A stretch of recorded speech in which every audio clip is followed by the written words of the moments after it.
자, 오늘도 주님께서 우리에게 새날을 주셨습니다. 우리 다 같이 찬송가 425장 우리 같이 하시겠습니다. 찬송가 425장입니다. 주님의 뜻을 이루소서. 같이 찬송하시겠습니다. 425장입니다. 같이 찬송하시겠습니다. 주님의 뜻을 이루소서. 고요한 중에 기다리니 진흙과 같은 날 빚으사 주님의 형상 만드소서. 주님의 뜻을 이루소서. 주님 발 앞에 엎드리니 나의 맘속을 살피시사 눈보다 희게 하옵소서. 주님의 뜻을 이루소서. 병들어 몸이 피곤할 때 권능의 손을 내게 펴사 강건케 하여 주옵소서. 주님의 뜻을 이루소서. 온전히 나를 주장하사 주님과 함께 동행함을 만민이 알게 하옵소서.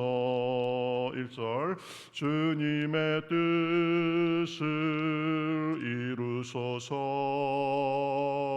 고요한 중에 기다리니 진흙과 같은 날 빚으사 주님의 형상 만드소서. 주님의 뜻을 이루소서. 주님 발 앞에 엎드리니 나의 맘속을 살피시사 눈보다 희게 하옵소서. 주님의 뜻을 이루소서. 병들어 몸이 피곤할 때 권능의 손을 내게 펴사 강건케 하여 주옵소서. 주님의 뜻을 이루소서. 온전히 나를 주장하사 주님과 함께 동행함을 만민이 알게 하옵소서.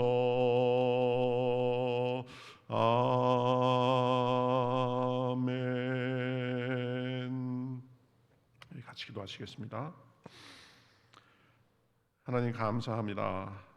간밤에도 저희들을 지켜주시옵시고 저희들을 이곳으로 발걸음을 옮기게 하시고 오늘도 주님을 찬양하며 주님의 임재를 구하며 나아가게 하시니 감사합니다. 살면서 여러 가지 일이 있고 또 여러 유혹과 또 잠잠과 걱정과 근심도 있지만 그러나 잠잠히 주님을 우리에게 의탁하며 우리 안에 주님의 뜻이 이루어지기를 간구합니다. 하나님의 뜻이 온전하고 하나님의 뜻만이 순전하고 하나님의 뜻만이 온전히 서는 줄 믿습니다. 우리 삶에 주님의 뜻이 이루어져서 주님의 평강과 은총이 넘치게 하시고 우리의 삶을 통해서 주님께 영광이 되며 우리의 삶을 통해서 주님의 영광이 사람들에게 드러나고 간증이 되기에 부족함이 없도록 인도하여 주시옵소서. 다윗에게 허락하였던 그 복을 우리에게도 주시며 아브라함에게 주셨던 그 믿음과 인도하심을 우리에게도 주시고 우리 자손들에게도 주시는 줄 믿사오니 우리의 믿음을 통하여서 하나님께서 영광 받으시고 우리 삶이 윤택하며 우리 교회가 우리의 믿음과 기도를 통하여서 더 굳건히 서나가고 이 세상이 밝아지기에 부족함이 없도록 인도하여 주시옵소서. 오늘도 시종을 주님 앞에 맡기며 살아계신 예수님의 이름으로 기도하옵나이다. 아멘. 자, 성경 말씀 보겠습니다. 성경 말씀 시편 89편 시편 89편 28절부터 46절까지 보겠습니다. 시편 89편 28절부터 49절까지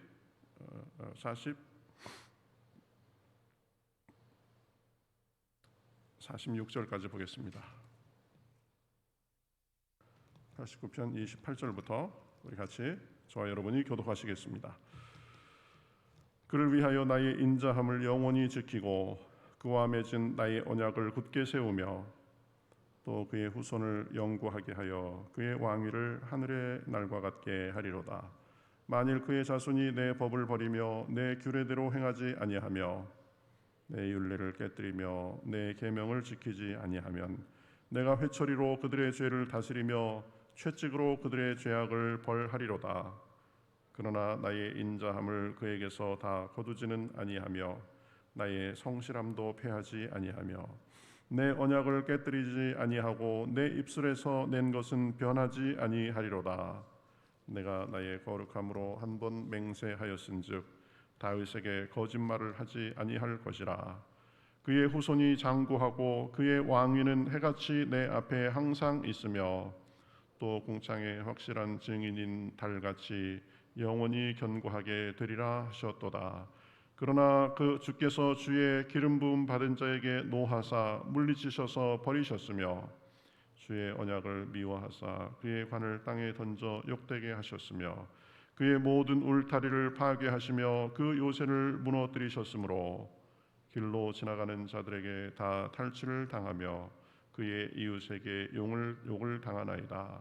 주께서 그의 대적들의 오른손을 높이시고 그들의 모든 원수들은 기쁘게 하셨으나 칼날은 둔하게 하사 그가 전장에서 더 이상 버티지 못하게 하셨으며 그의 영광을 그치게 하시고 그의 왕위를 땅에 엎으셨으며 그의 날들을 짧게 하시고 그의 숫 덮으셨나이다.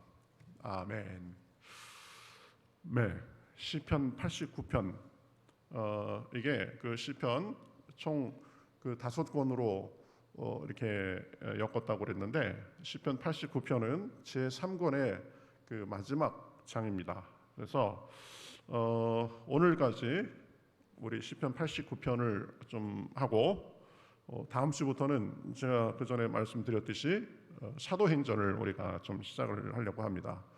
시편만 계속 이렇게 보다 보니까 조금 시편은 조금 쉬어야 되겠다 이런 생각도 들고 올 한 해 우리가 이제 그 전도와 우리 교회 체계를 잡고 그러는데 좀 집중하려고 하는데 그래서 그 사도행전을 통해서 이 성령님께서 강림하시고 나서 어떻게 교회가 발전해 나가고 확장해 가고 그리고 복음 전파가 이루어지는가, 성령님께서 어떻게 일하시는가, 그런 것들을 보면서 우리도 그 성령님의 인도를 따라야 되겠다. 또 성령님의 인도를 사모하면서 올 한 해가 성령님의 그 인도하심과 함께 하심이 충만한 한 해가 됐으면 좋겠다. 그런 마음에서 사도행전을 하려고 합니다.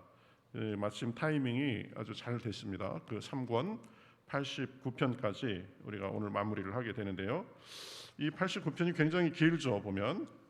그래서 이렇게 우리가 지금 3번에 걸쳐서 나누어 보는데요. 이 89편은 그 에단이라는 성전에서 찬양하는 일을 했던 사람이 지은 시인데, 이 시의 시대적 배경이 어떻게 되느냐면은 원래는 솔로몬하고 비슷한 아마 연배의 사람이 아닐까 이렇게 생각이 되고, 이 에단은 성전에서 일을 하면서 솔로몬의 아들 르호보암의 시대까지 지금 일을 했던 것 같습니다. 그래서 이 배경이, 이 89편의 배경이 되는 그 시기는 언제냐면, 애굽 사람 애굽 왕 시삭이 유다를 침공해서 예루살렘이 짓밟히고 뭐 그랬던 것을 배경으로 합니다. 그래서 오늘 19절 1절부터 쭉 이렇게 35절까지 36절 37절까지 보면은 하나님께서는 인자하시고 구원의 하나님이시다. 그래서 그 구원의 하나님을 찬송해 가면서 하나님께서는 약속을 지키시고 능력이 많으시고 인자함이 많고, 그리고 공의와 그다음에 진리, 인자함이 조화되어 있는 분, 어제까지 그런 걸 살펴봤었죠. 오늘은 19절부터 보면은 하나님께서 다윗에게 하신 약속을 조목조목 이렇게 되뇌이는 것을 볼 수 있습니다. 그래서 19절부터 35절까지 보면 하나님께서 이 19절에 보면 이렇게 말씀하시죠. 그때에 주께서 환상 중에 주의 성도들에게 말씀하여 이르시기를. 주의 성도들, 그러니까 이스라엘 백성들을 말하는 거죠. 이스라엘 백성들에게 다 알려지도록 그렇게 약속을 하셨다.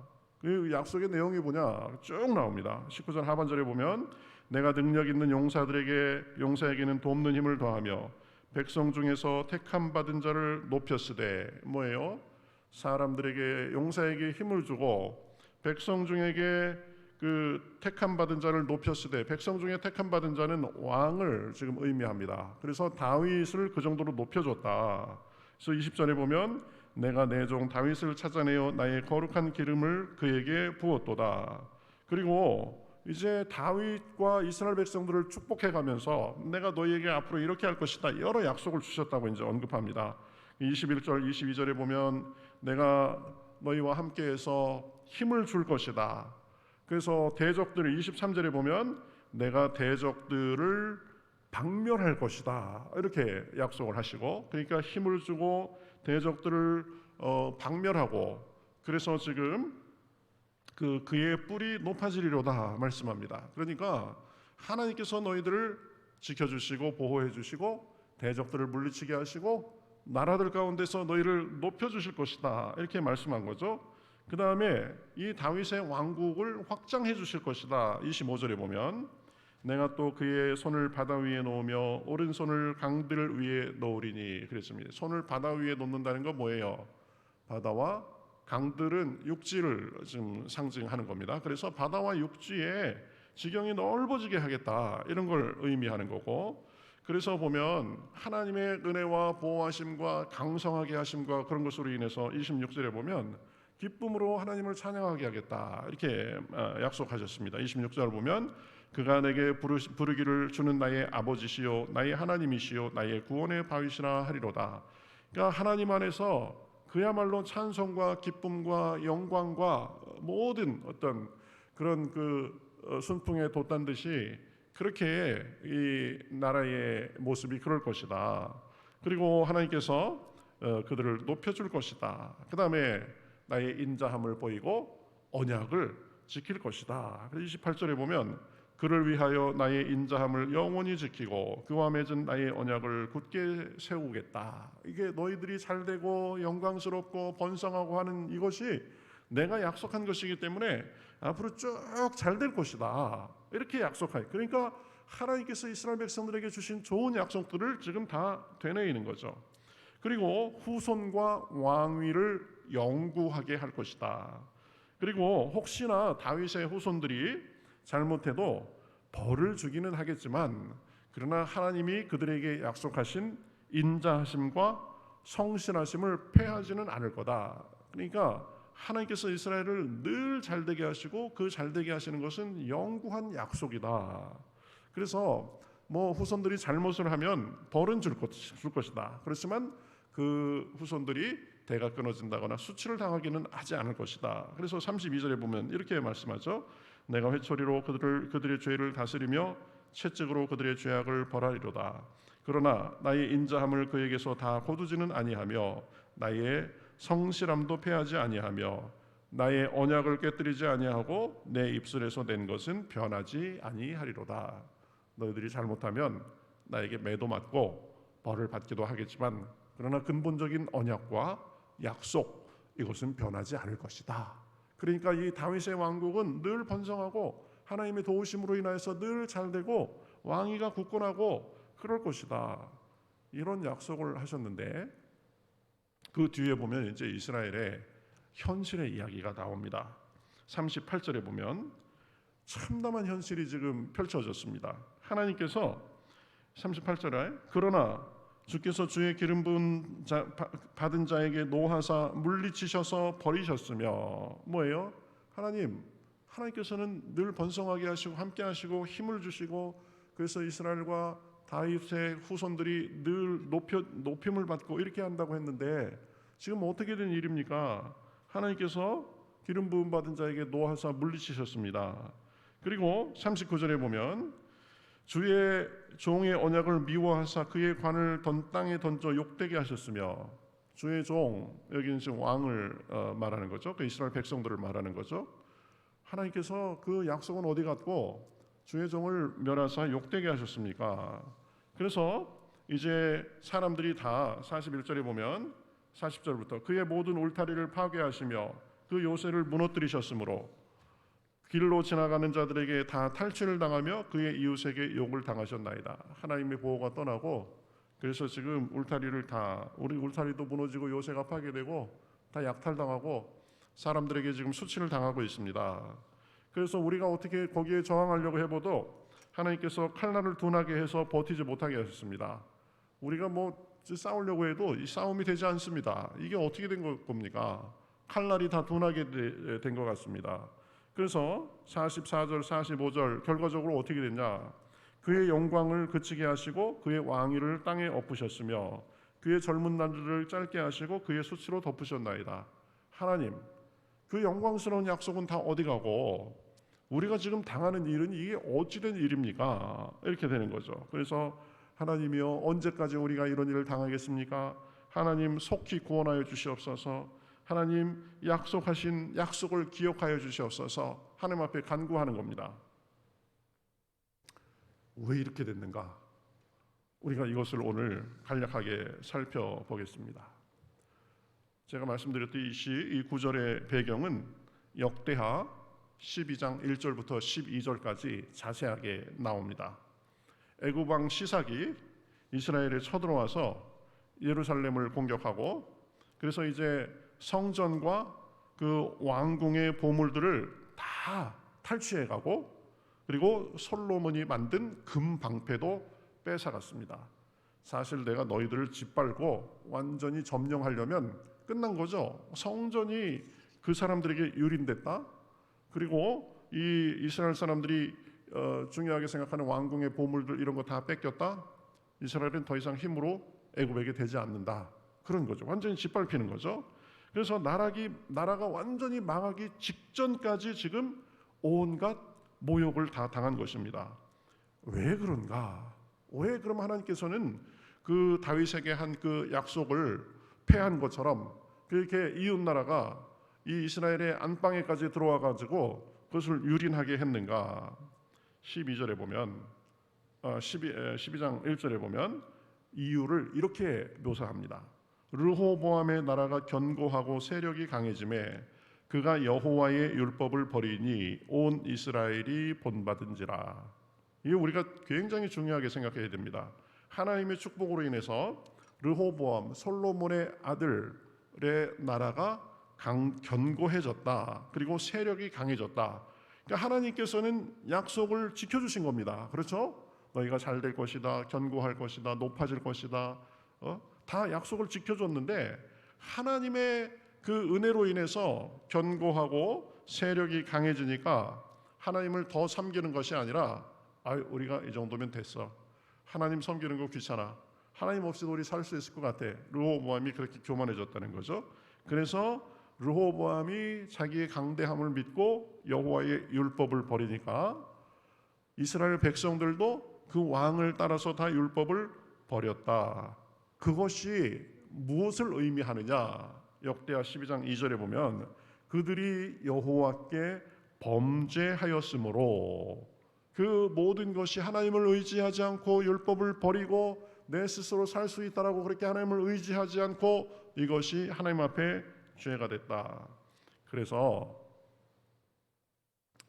하나님께서 애굽 왕 그 시삭을 이스라엘을 침공하게 하고 지금 예루살렘과 성전을 짓밟게 하신 것이다라는 것입니다. 그래서 이 사람들이 놀래서요. 아니 우리가 이렇게 강성하고 하나님께서 축복하신 우리 백성들인데 어떻게 애굽의 왕이 와가지고 순식간에 이렇게 우리를 농락하는가? 그래가지고 그래도 그 일로 인해서 사람들이 유다의 방백들이 예루살렘에 모였습니다.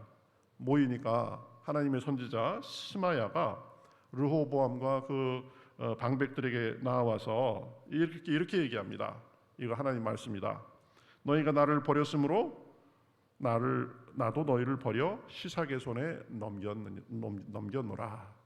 약속만 믿고 하나님께서 그냥 잘 해주시니까 그것이 모든 것이 자동인 줄 알고 교만하고 하나님의 말씀을 버리고 그래서 결국은 그것이 하나님을 버린 것이 됐기 때문에 나도 너희를 버렸다. 맛 좀 봐라. 이렇게 된 거죠. 그렇죠? 하나님께서 지금 그것으로 노하셔서 너희들을 버렸다. 그러니까 다행히 이스라엘 사람들은 이때까지만 해도 어이고 우리가 잘못했구나. 선지자가 말하고 하면은 그것을 알아듣고 그렇죠? 6절에 보면 이에 이스라엘 방백들과 왕이 스스로 겸비하여 이르되 여호와는 의로우시다. 뭐예요? 자기들의 잘못을 깨끗이 인정한 거죠. 그리고 우리가 이렇게 벌받는 것 우리 잘못 때문이다. 우리를 벌하시는 하나님께 불평하고 푸념하는 것이 아니라 하나님은 의로우시다라고 겸비했다라고 합니다. 그러니까 하나님께서 그들의 겸비함을 보시고 예루살렘이 멸망 직전까지 갔지만 그러나 멸망하지 않고 시삭을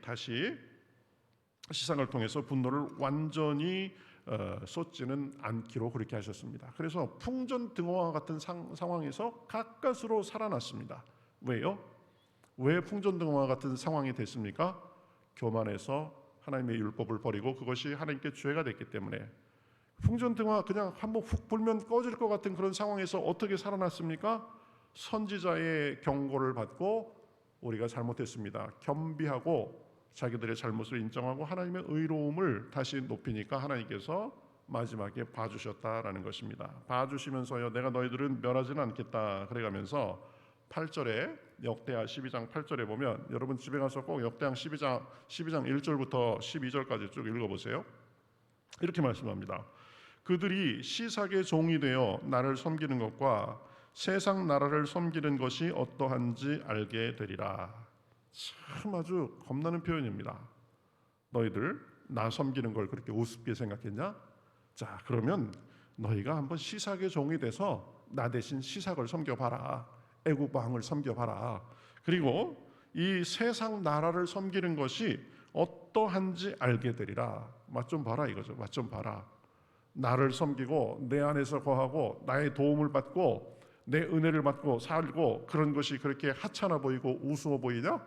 그래 내가 한번 그럼 너희들 다른 나라를 섬기도록 해볼게. 그것이 맛이 어떤가 봐라. 이겁니다. 하나님께서 그렇게 하는 것은 그런 맛을 보면서 아 내가 하나님을 떠나면 정말 이렇게 씁쓸하구나. 내가 당연하다고 생각했는데 그게 내 능력이 아니라 하나님의 은혜였구나. 이것을 깨닫도록 지금 채찍을 가하시는 것이다 라고 할 수 있습니다. 여러분 우리 삶을 봐도 똑같습니다.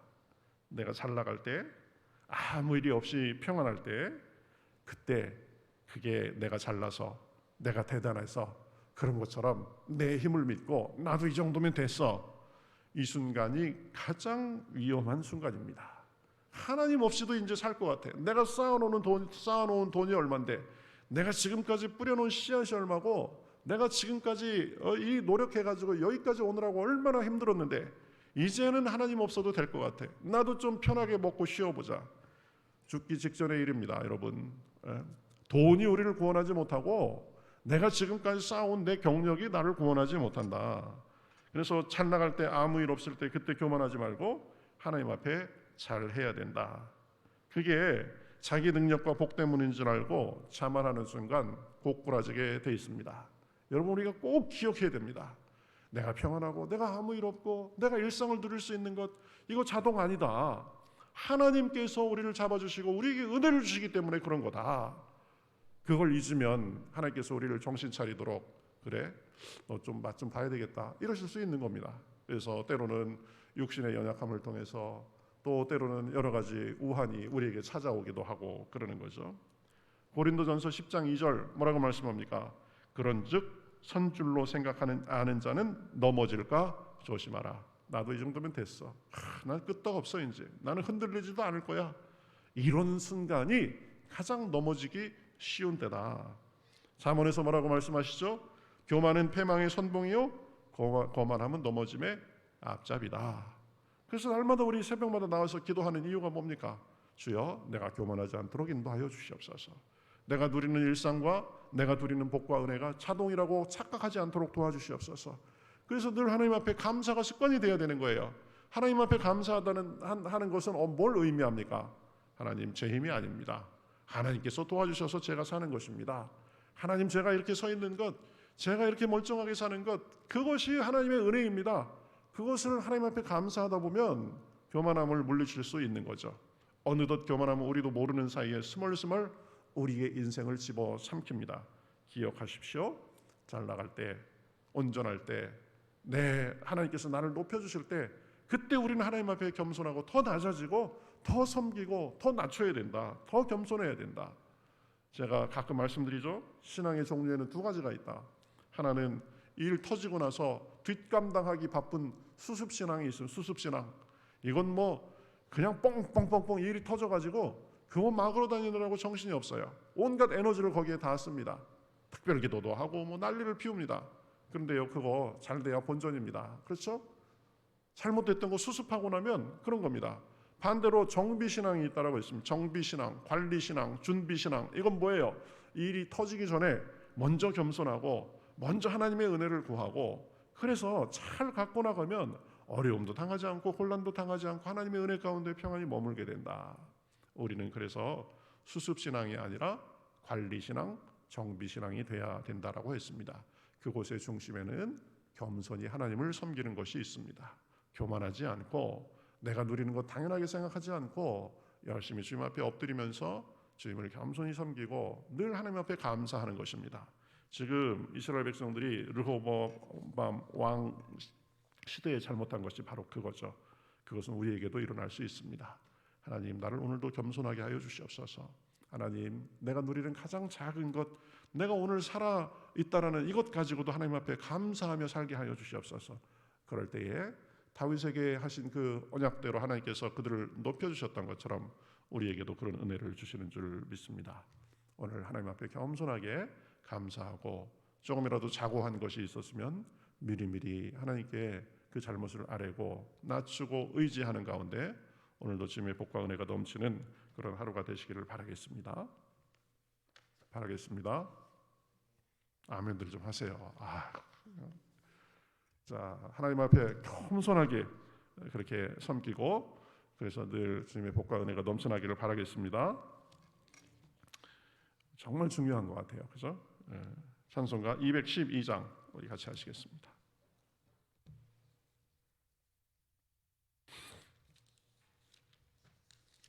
찬송가 212장 겸손히 주를 섬길 때 우리 같이 찬송하겠습니다. 겸손히 주를 섬길 때 괴로운 일이 많으나 구주여 내게 힘주사 잘 감당하게 하소서.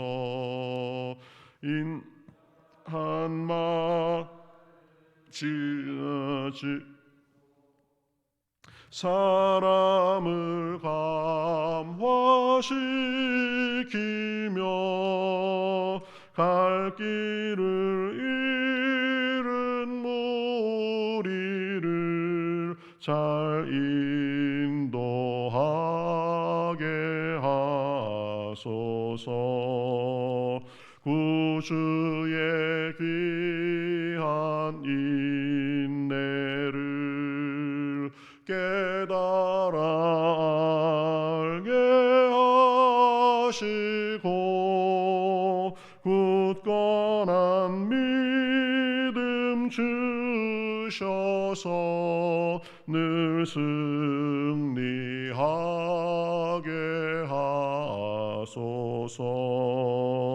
장래의 영광 비추사 소망이 되게 하시며 구주와 함께 살면서 참 평강 얻게 하소서.